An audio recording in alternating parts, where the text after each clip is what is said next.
I love gaming. I have for as long as I can remember. When my brother got a Sega Master System for his 9th birthday, which would have made me 7. And yes, we say Sega. It's Australia. Everything's upside down here. Get over it. But I was immediately hooked. I was a fierce advocate of Sega and the Playground console wars, backing the Mega Drive and its god-awful upgrades over the SNES, which I would ironically buy as my own first console, only to fall in love with later on, but that's a whole nother story. My point is I grew up with consoles, and matured as they did. God, I even chose my career from my favourite Mega Drive game of all time, Jungle Strike. The first time I felt fear through a screen was... Actually, no, that was from a movie, Arachnophobia. God, that terrified me. I still have really, really bad issues with spiders, and trust me, Australia is the last country on the planet you want to be if you have a fear of spiders. But seriously, first time I saw this. And this. It legitimately made me both terrified to try and play this game and so compulsively drawn to it that I just had to push through the fear. These were the first steps to my realization that, just like books or film, video games are every bit as capable of telling a story, but with one major difference: immersion. In a book, you imagine a character following the path that's been laid out for him by the author. In a movie, you watch this path play out, but still, you're just an observer. But in a game, you're the one who physically has to move the story forward. You're so much more invested. Now, my family never had a lot of money, so other than the Master System, they never bought us any more consoles or games. My brother and I had to work to buy everything. My first ever job as a paperboy when I was about 11 years old was 7 days a week, and I probably got $30 for my 20 hours of work.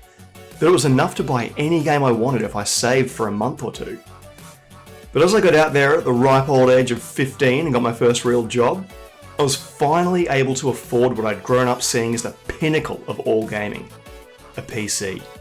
Finally, I could attend LAN parties. My gaming world exploded with possibilities, and I discovered Quake, Blood, Command & Conquer, Descent, Diablo, Dark Forces.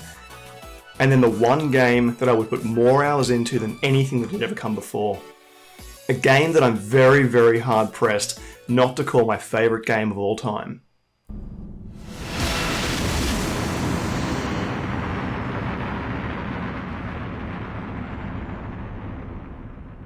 This game absolutely blew my frickin' mind. Everything about it, the characters, the story, the perfect balancing of 3 entirely unique races, as opposed to what I was used to, which is essentially just a red and blue version of the same thing, which seemed to be the case for every real-time strategy game until now, and I was so remarkably immersed. I replayed the story mode so many times I've got the dialogue memorized still. Brood War was my most anticipated game of all time. I took an hour-long bus ride to the closest store in which it was for sale, and an hour back. I developed a reverse sleeping pattern playing this thing on Battle.net for years. So when number 2 came out, I was so damn excited to play it. And look, don't get me wrong, I love number 2. In fact, I still play it now. Chasing all the achievements in the single player, I play co-op missions with my best mate nearly every day. And they really did improve on the efficiency aspects of this game in every possible way. But they didn't improve on everything. Well, one area particularly. And it's so disappointing for me to see them have done this. But I gotta say it, people, they done messed up with the sound in this game, and I think they wasted an amazing opportunity with the visual theme.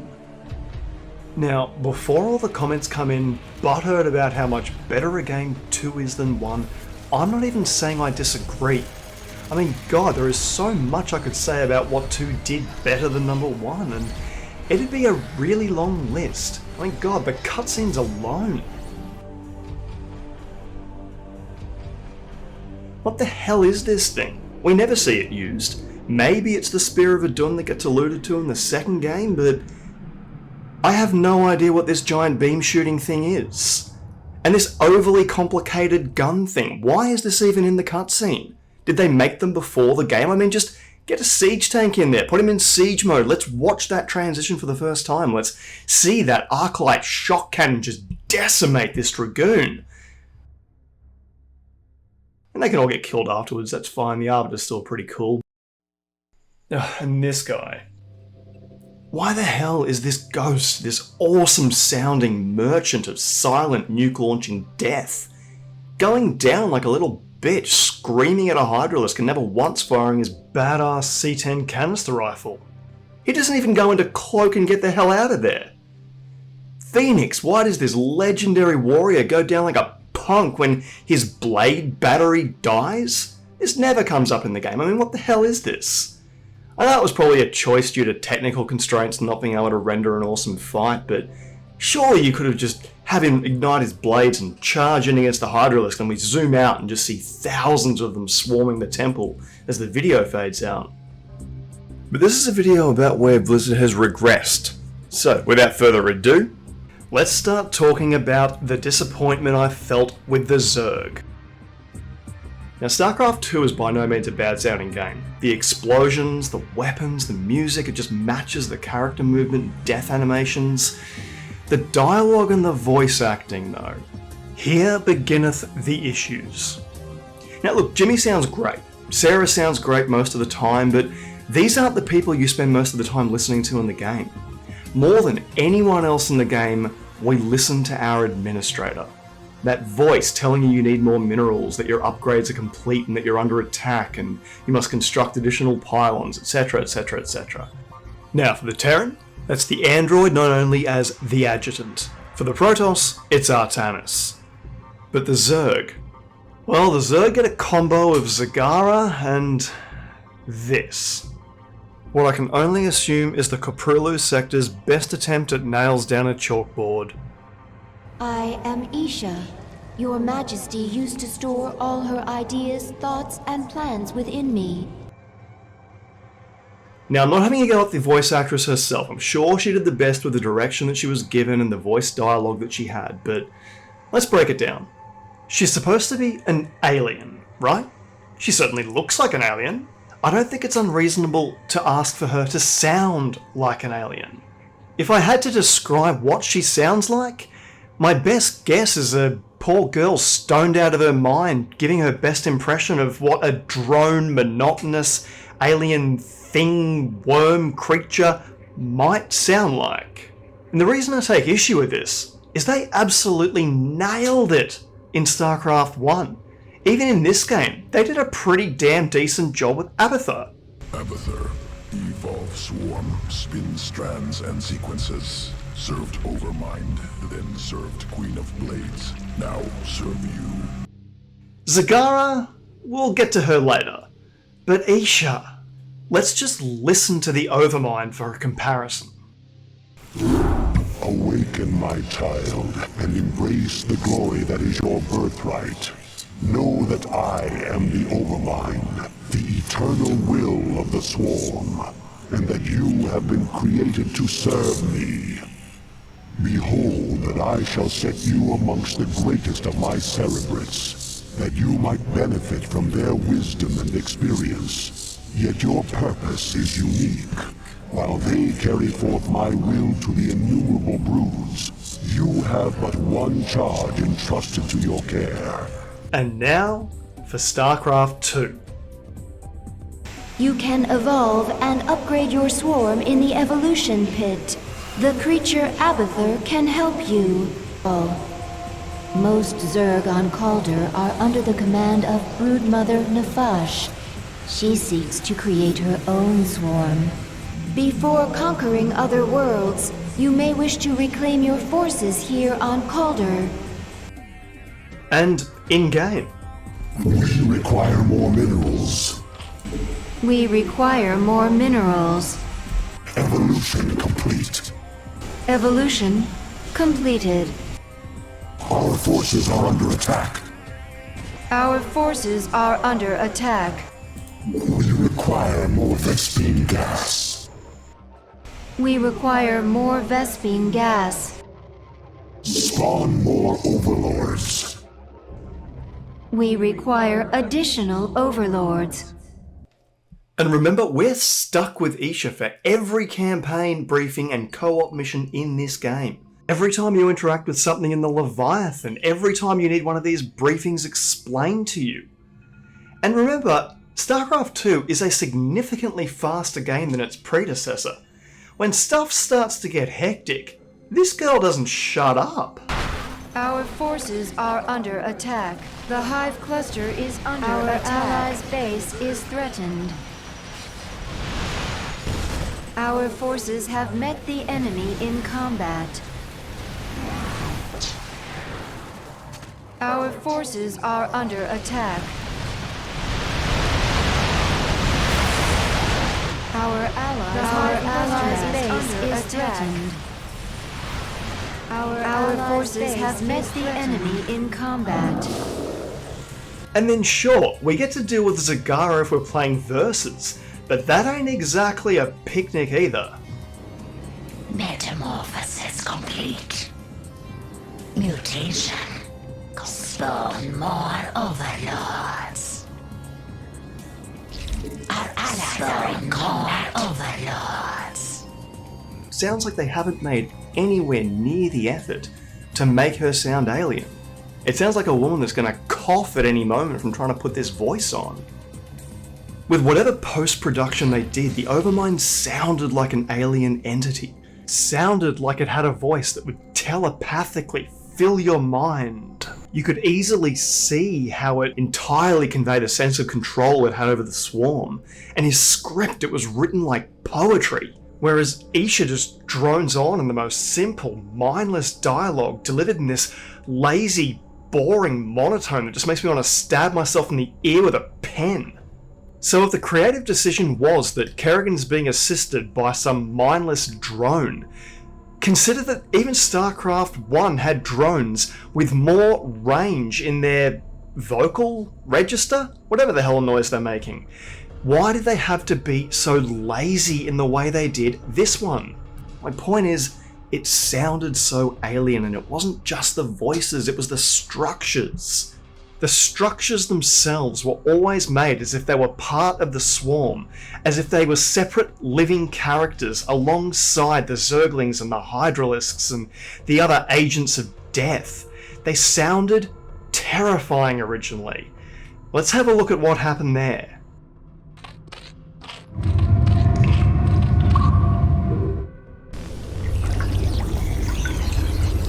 Now let's listen to that just once more.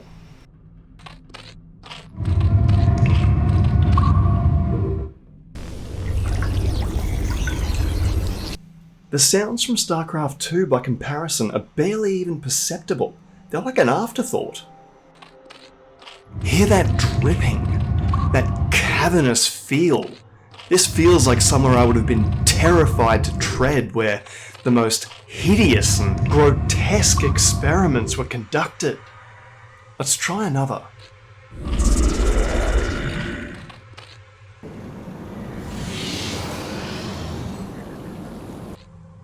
These growls emanating from the Hydralisk den. I can only imagine what's still waiting inside there, ready to come out and tear apart any threat to the Hive.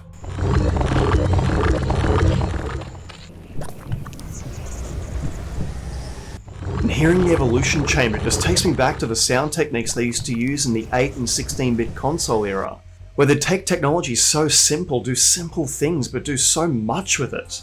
This simple tonal register that slowly builds in intensity like a beating organ, and then fades out as we leave whatever experiments and gene splicing are happening in there.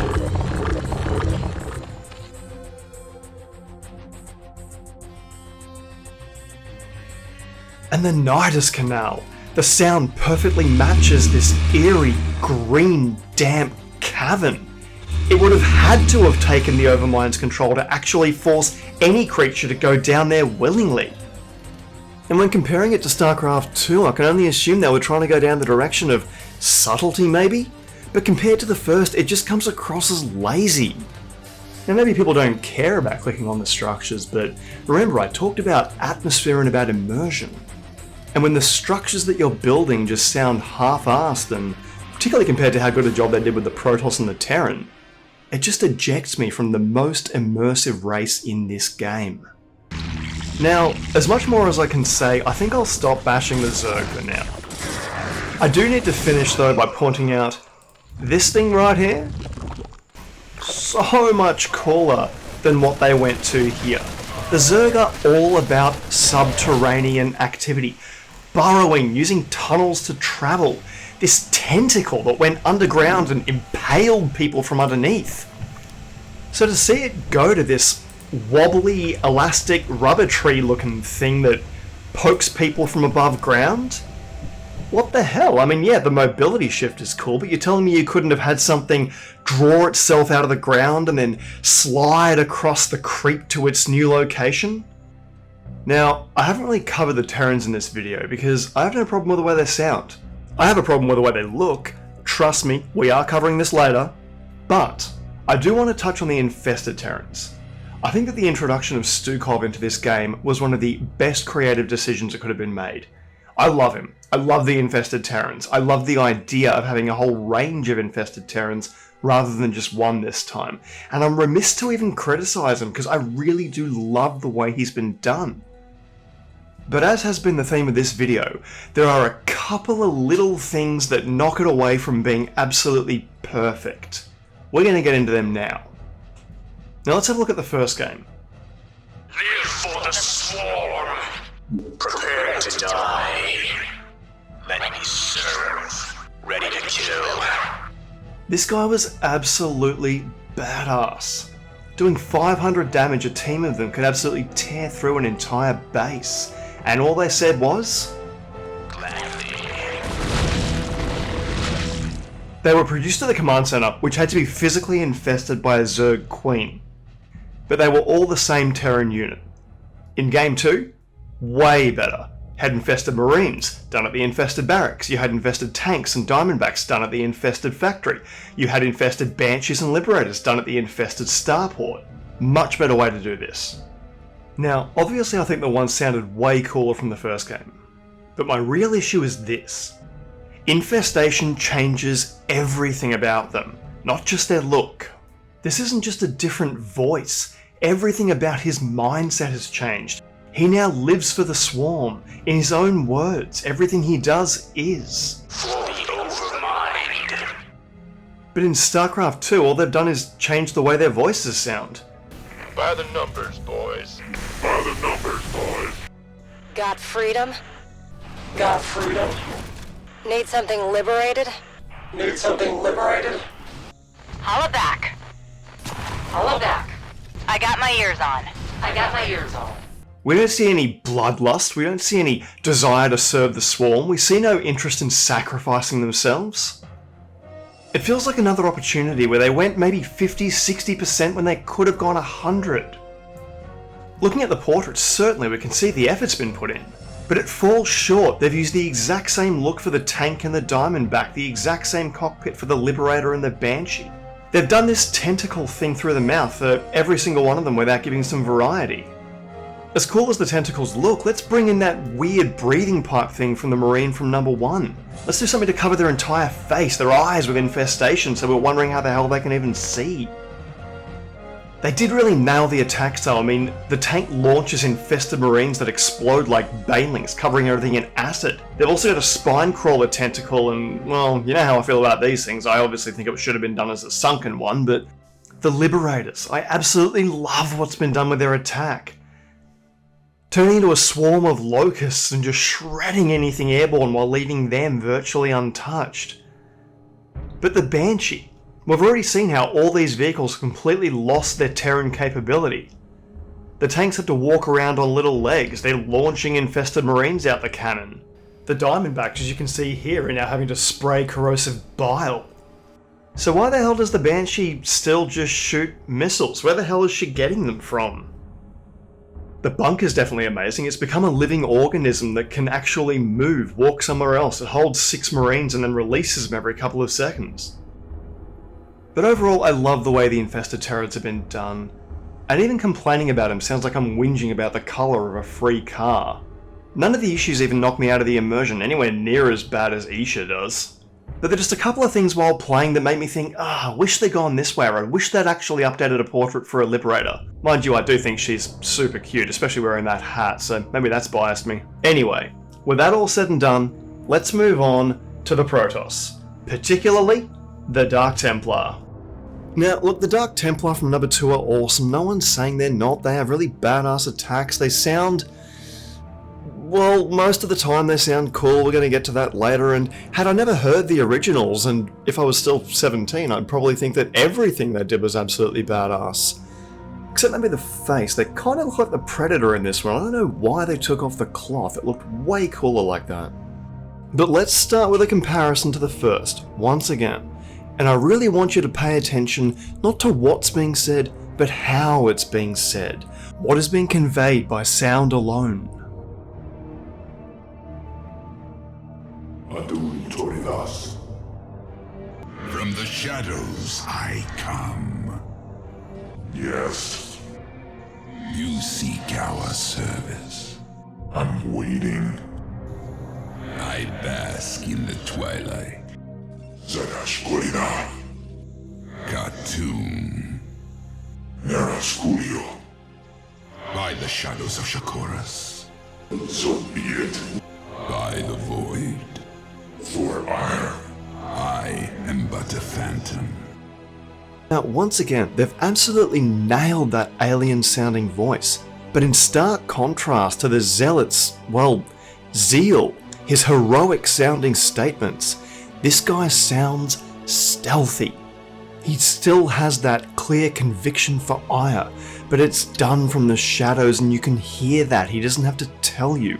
He sounds exactly like a cloaked, deadly assassin should. And when compared to what it became, you can see they took a really big step back. I mean, this guy could be confused for the Centurion Zealot. We await our charge. So be it. And yeah, sure, they're both from Shakuras, but consider how different the Zealot sounds from the High Templar, from the Dragoon. The different way they sound and spoke was based on the role they fulfilled, not where they were from. Now, the new one, yeah, cool deep voice, awesome warp attacks, I like them. But dude, if you're the one telling me how badass you are, you sound like a wanker. Don't tell me you come from the shadows. Don't tell me you are the Blade of Shakuras. Show me. And obviously I'm talking to the game developers here. And when I say show me, convey it through their voice like the original ones did. It wasn't what they said, it was how they said it. And not just them. Look at the ghosts from the original game. Guy can go invisible. Guy launches nukes at people. Guy can lock down battle cruisers, tanks, any mechanical thing. And all he says when he comes out? Somebody call for an exterminator? That's awesome. That's how you say you're a badass without saying you're a badass. God, this makes me feel even worse about this visual representation. Anyway, if not visually, then at least audibly. These are two great examples of how you do an awesome, stealthy assassin dude. Now look, I don't plan to hire an assassin anytime ever, but if I did, and you rolled in going, From the shadows I come. and then, I am but a phantom. I'd be turfing you out the door after chucking a stapler at your head. Maybe an overreaction.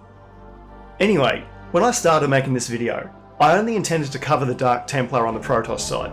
But in capturing this footage, I've realised that I had this exact same issue with every single Protoss unit that speaks. Let's have a listen, and I'll explain. Honor guide me. Honor guides me. For Adun. For Artanis. I long for combat. My meditation is over. Thus I serve. Gassar de Templari. And of course, these guys. Commencing. Commencing.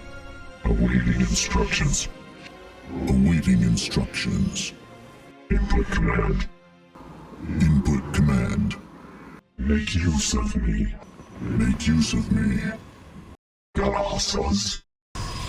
Galassas.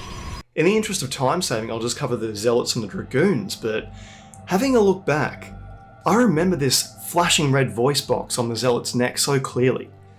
I knew they communicated telepathically, so I always took this to be some kind of an interstellar universal translating unit that conveyed what he was thinking through speech, and that's why it sounded so rough. That's why it sounded so alien, because we were limited by this technology. We can especially see this with a Dragoon, because as we know, a Dragoon is simply a zealot that's already fallen in battle. His body's been destroyed. His words are barely even intelligible. The Universal Translator's doing its best, but it's just struggling with what this torn up being is trying to say. If we have a look at the new version, awaiting instructions. The Dragoon's talking absolutely fine, and as great as these things that the zealot is saying are, I am the sword of truth. Justice be done. I mean, maybe slightly out of place. Like, when the hell did he start caring about truth and justice? What is he, space Turiel now?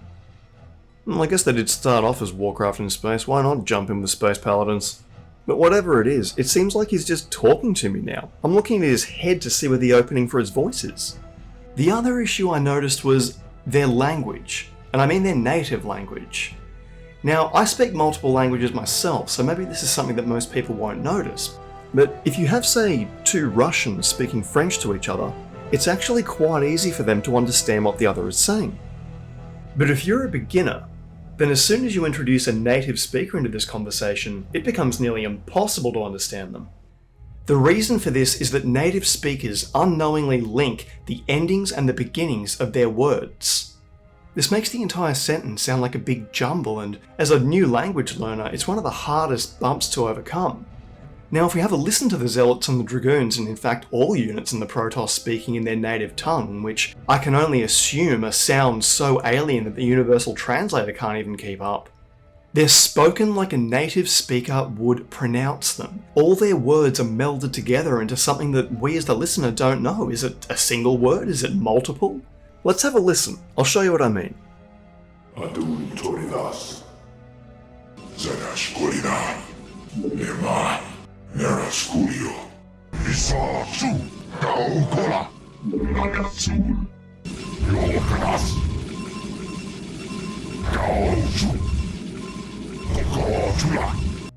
We see that jumble of noises. This is simply how a native speaker speaks. It's the difference between «Вполне возможно, я думаю слишком много об этом» and then hearing «Вполне возможно, я думаю слишком много об этом».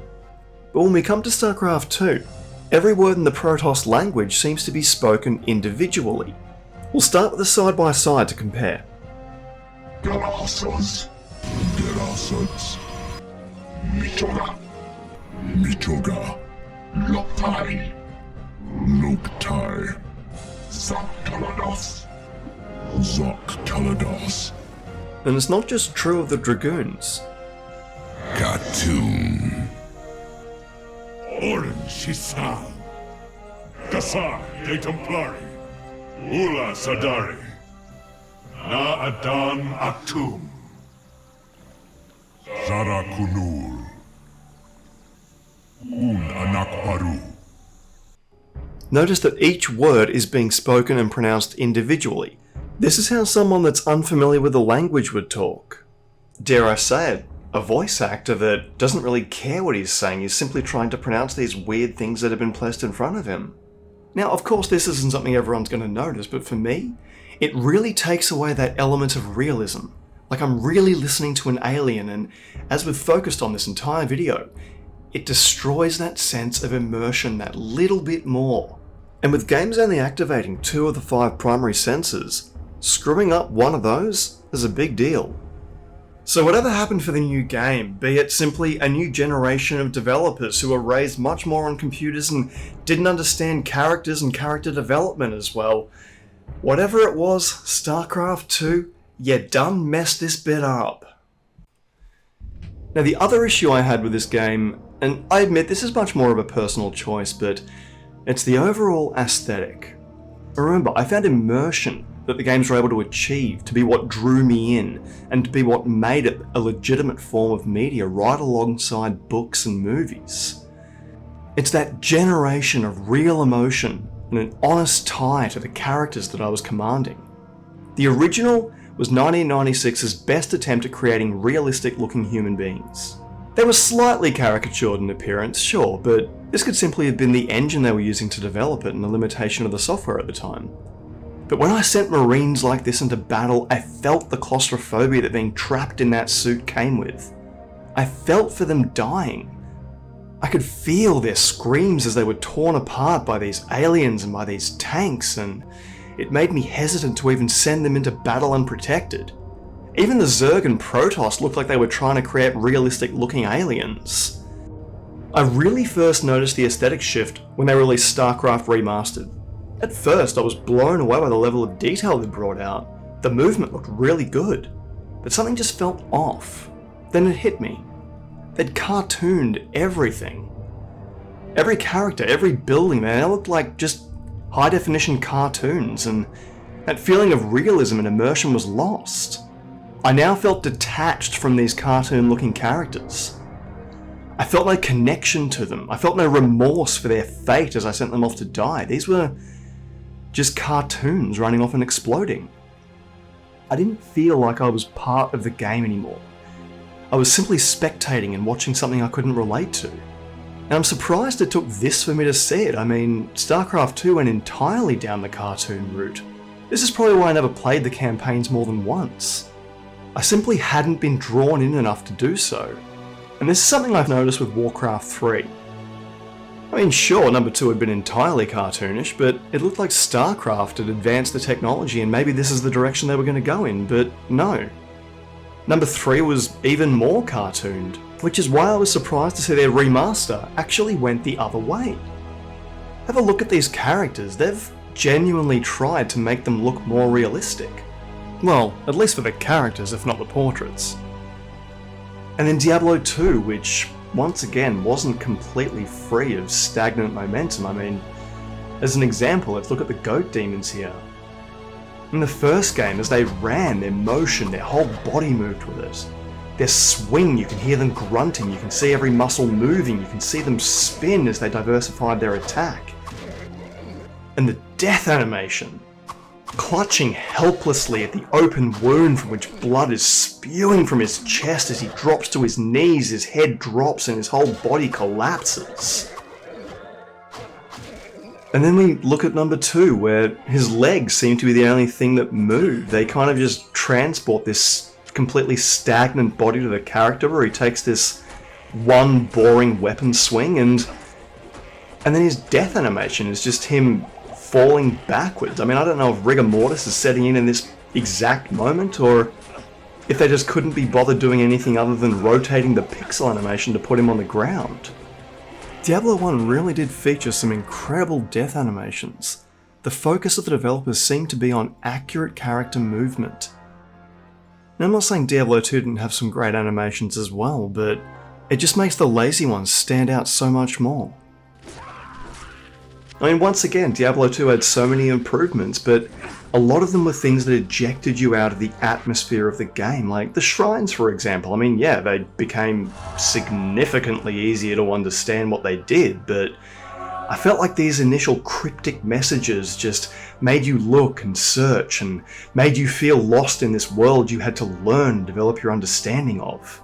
And this really is something that's completely gone by the wayside with modern gaming. But getting back to the visuals, just look. They clearly made an effort to make this thing look so much more realistic in terms of person and in terms of monsters. So why StarCraft 2 went the opposite direction?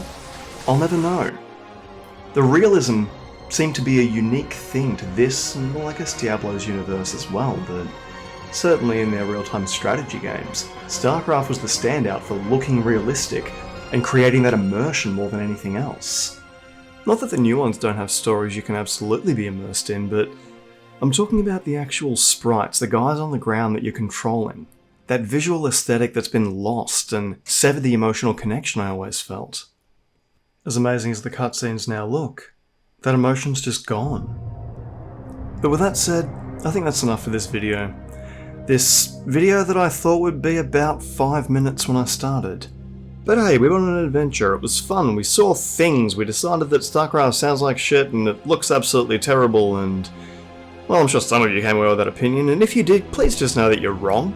These aren't my opinions, these are absolutely true facts and they're unfalsifiable, but I will listen to your wrong, dissenting opinions. Seriously though, I do honestly believe that it's only by listening to both sides of any story that we understand it. So please, if you disagreed, let me know. If not, if you shared these same thoughts, Would love to hear it. Wherever you decide to go from here, I hope you have an amazing 2022. Thanks for coming along.